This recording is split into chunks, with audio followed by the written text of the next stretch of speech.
നമസ്കാരം. മുഖ്യമന്ത്രി V D സതീശനാണോ ആഭ്യന്തരമന്ത്രി രമേശ് ചെന്നിത്തലയാണോ കൂടുതൽ ജനപ്രീതിയുള്ള നേതാവ് എന്ന ചോദ്യമാണ് ഇപ്പോൾ പാർട്ടി പ്രവർത്തകർക്കിടയിലുള്ളത്. രണ്ടുപേരും മൈലേജിനു വേണ്ടി പരസ്പരം മത്സരിക്കുന്നു.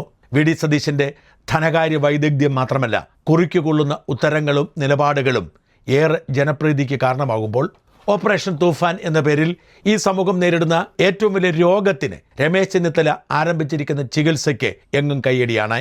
കഴിഞ്ഞ 10 വർഷത്തെ ഭരണം കൊണ്ട് കേരളത്തെ ലഹരി കേന്ദ്രമാക്കി മാറ്റിയ പിണറായിക്ക് കിട്ടാവുന്ന ഏറ്റവും വലിയ തിരിച്ചടിയാണ് നാടുനീളം നടക്കുന്ന തൂഫാൻ റെയ്ഡുകൾ. ഇതൊക്കെയാണെങ്കിലും വിമർശനത്തെ രമേശ് ചെന്നിത്തല ഭയപ്പെടുന്നത് എന്തിനാണ് എന്ന ചോദ്യം ചോദിക്കാതിരിക്കുന്ന വൃത്തിയില്ല.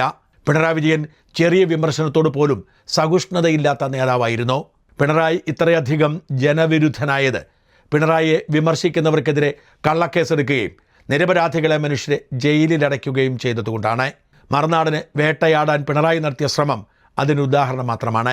ഫേസ്ബുക്കിൽ പോസ്റ്റ് ഇടുന്നവരെയും പ്രസംഗം പറയുന്നവരെയും കേടായി മൈക്കിനെയും ഒക്കെ വില്ലൻ വേഷം കെട്ടിച്ച് ജയിലിലടയ്ക്കാൻ പിണറായി നടത്തിയ ശ്രമം വലിയ തിരിച്ചടിക്ക് കാരണമായി.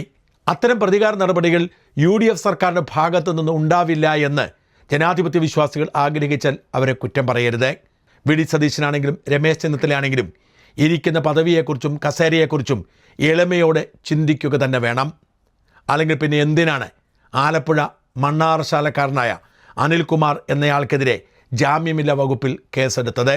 അനിൽകുമാർ എന്നയാളുടെ ഫേസ്ബുക്ക് പോസ്റ്റ് വായിക്കുന്നവർക്കറിയാം, അതിൽ നിയമവിരുദ്ധമായി ഒന്നുമില്ല.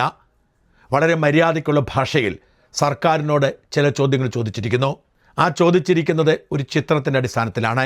അഥവാ ആ ആരോപണം വ്യാജമല്ലെന്ന് കരുതുക.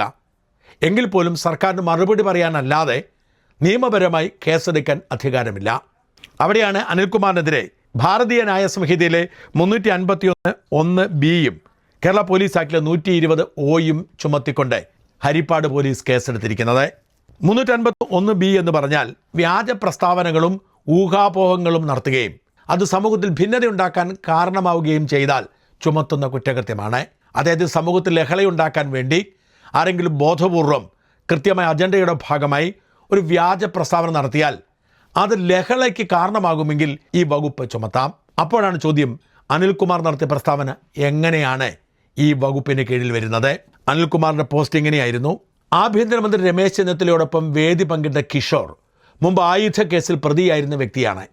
രാജേഷ് തിരോധാന കേസിലും ഇയാൾ പ്രതിയായി സംശയിക്കപ്പെടുന്നു. കിഷോറിന്റെ വീട് റെയ്ഡ് ചെയ്തപ്പോൾ വിദേശ നിർമ്മിത തോക്കും തിരകളും ഉൾപ്പെടുന്ന വൻ ആയുധ ശേഖരം പിടിച്ചെടുത്തതായി റിപ്പോർട്ടുകളുണ്ട്. മാസങ്ങൾ കഴിഞ്ഞിട്ടും ഇയാളെ പിടികൂടാൻ കേരള പോലീസിന് ഇതുവരെ കഴിഞ്ഞിട്ടില്ല. പൊതുപ്രവർത്തനത്തിന്റെ ഭാഗമായി ഉണ്ടായ കേസിൽ തിരുവനന്തപുരം നഗരസഭയിലെ ഒരു കൗൺസിലറെ അറസ്റ്റ് ചെയ്യാൻ കാണിച്ച ശുഷ്കാന്തി ആഭ്യന്തരമന്ത്രിയുടെ സ്വന്തം മണ്ഡലത്തിലെ ഈ ഗുരുതര കുറ്റകൃത്യങ്ങളിൽ ആരോപണ വിധേയന വ്യക്തിയെ പിടികൂടുന്നതിനും കാണിച്ചാൽ അത് നിയമവാഴ്ചയിലുള്ള പൊതുജനങ്ങളുടെ വിശ്വാസം കൂടുതൽ ശക്തിപ്പെടുത്തുന്നതായിരിക്കും. ആഭ്യന്തരമന്ത്രിയോടൊപ്പം നിൽക്കുന്ന ഒരു കൂട്ടം ആളുകൾക്കിടയിലെ ഒരു ഫോട്ടോ ഇട്ടുകൊണ്ടാണ് അനിൽകുമാർ ഇങ്ങനെ കുറിച്ചത്. ഇത് അനിൽകുമാറിൻ്റെ ബോധ്യമാണ്, അതിൽ നിയമപരമായി ഒന്നുമില്ല.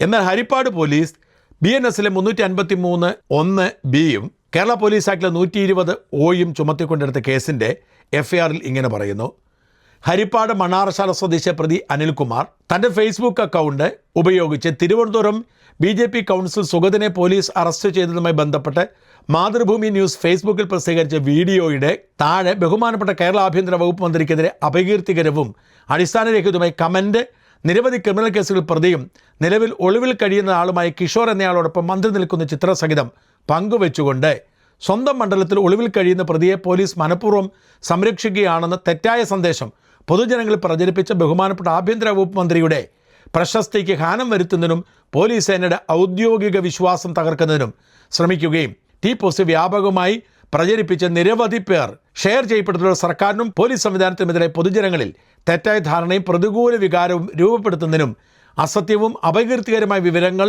ഇലക്ട്രോണിക് മാധ്യമങ്ങളുടെ പ്രചരിപ്പിക്കുന്നതിനും ഇടയാക്കിയ പ്രവൃത്തി പ്രഥമ ദൃഷ്ട്യാ കുറ്റകരമാണെന്ന് ബോധ്യപ്പെട്ടതിനാൽ ഈ വിഷയത്തിൽ സ്വമേധയാ കേസ് രജിസ്റ്റർ ചെയ്ത് അന്വേഷണം നടത്തുന്നു എന്നുള്ളത്.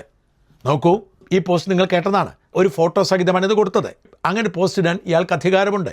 അത് പോലീസിനെ അപകീർത്തിപ്പെടുത്തി, ആഭ്യന്തരമന്ത്രി അപകീർത്തിപ്പെടുത്തി എന്ന പേരിൽ ജാമ്യമില്ലാ വകുപ്പ് ചുമത്തണമെങ്കിൽ പിണറായിയുടെ പ്രേതം ഇപ്പോഴും കേരള പോലീസിനെ ബാധിച്ചിരിക്കുന്നു എന്ന് വ്യക്തമാണ്. പിണറായിയുടെ പ്രേതത്തെ ഇറക്കിവിടാൻ സതീശനും ചെന്നിത്തലയ്ക്കും കഴിയുന്നില്ലെങ്കിൽ പിണറായിയേക്കാൾ നാറിയെ ഇറങ്ങിപ്പോകൂ.